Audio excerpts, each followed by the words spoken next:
Stop scrolling. Just pause for a moment. If you feel a deep, stubborn pain in your lower back, pain that sits right near one side of your pelvis, pain that spreads into your hip, buttock, or even the upper thigh, and you've been told things like, "Your reports are normal. It's just back pain. Take rest and some medicine." I want you to hear this clearly. You are not imagining this pain, and you are not weak. This is SI joint pain, and it's one of the most misunderstood reasons people suffer with lower back and hip pain for months, or even years. This kind of pain messes with your life. It hurts when you sit too long. It hurts when you stand up. It hurts when you turn in bed. Sometimes it even hurts when you're doing nothing at all. And what makes it worse is the confusion. One day it feels like back pain. Another day it feels like hip pain. Another day it feels like something deep inside the pelvis. You start questioning your own body. You start wondering if this pain will ever go away. I've seen that fear in people's eyes. And if that's you right now, you're not alone. Your sacroiliac joint, called the SI joint, connects your spine to your pelvis. You have two of them, one on each side. Every step you take, every time you sit, every time you stand, bend, or twist, force moves through the SI joints. These joints are designed to be stable, not flexible. So when they become irritated, unstable, or overloaded, pain starts to show up in strange and frustrating ways. That's why SI joint pain doesn't feel like normal back pain. It's deeper, more specific, often worse on one side, and it comes and goes without warning. Most people think rest will fix it. Too much rest actually makes SI joint pain worse. Because when you rest too long, the muscles that support your pelvis get weaker, and when those muscles stop doing their job, the SI joint has to take more stress. Pain is not the enemy here.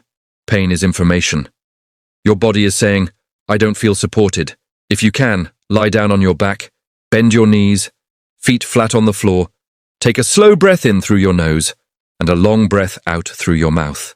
Even your breathing matters more than you think. Now gently bring one knee toward your chest, hold behind the thigh, not the knee. Don't force it. Just enough to feel a gentle stretch deep in your lower back and hip. Hold for about 20 seconds. Let your body relax into it. Then slowly switch sides. This movement reduces tension around the SI joint and often brings immediate relief. Now place both feet back on the floor. Gently squeeze your glutes. At the same time, gently press your lower back into the floor. Hold for 5 seconds, then relax. Repeat this slowly. What you're doing is waking up the muscles that protect your SI joint. For many people with SI joint pain, these muscles have gone quiet. And when muscles stop communicating properly, joints suffer. If this feels weak or shaky, that's okay. It doesn't mean you're broken. Now slowly lift your hips just a little off the floor. You don't need to go high. Hold for 3 to 5 seconds, then slowly lower down. Do this again. Strong glutes and a stable pelvis are the foundation of SI joint relief. This is not about stretching more, it's about supporting better. Now let your hips relax. Bring one knee gently out to the side while keeping the other knee bent. Feel the stretch in your hip. Hold for 15 to 20 seconds, then switch sides. Tight hips pull unevenly on the pelvis. When the pelvis is pulled out of balance, the SI joint becomes irritated. As you move, notice something important. It's not just about pain levels, it's about control. The more control you regain, the safer your body feels. And when the body feels safe, pain starts to fade.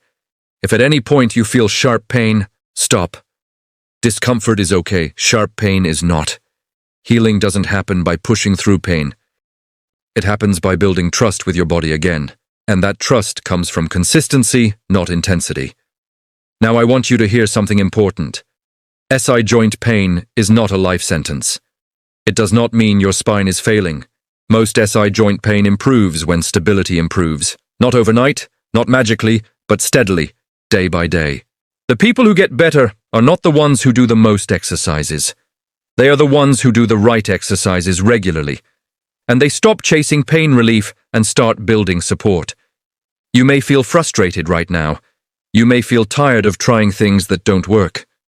That frustration is valid, but don't let it convince you to give up on your body. Your body has been protecting you the best way it knows how. Now it just needs help. If you do these movements daily, Slow, controlled, and intentional, you give your SI joint the stability it's been missing. And as stability returns, pain slowly loses its grip. You may notice less pain when sitting, easier movement when standing, better sleep, more confidence in your body, and confidence changes everything. If this video helped you understand your pain, even a little, don't keep it to yourself.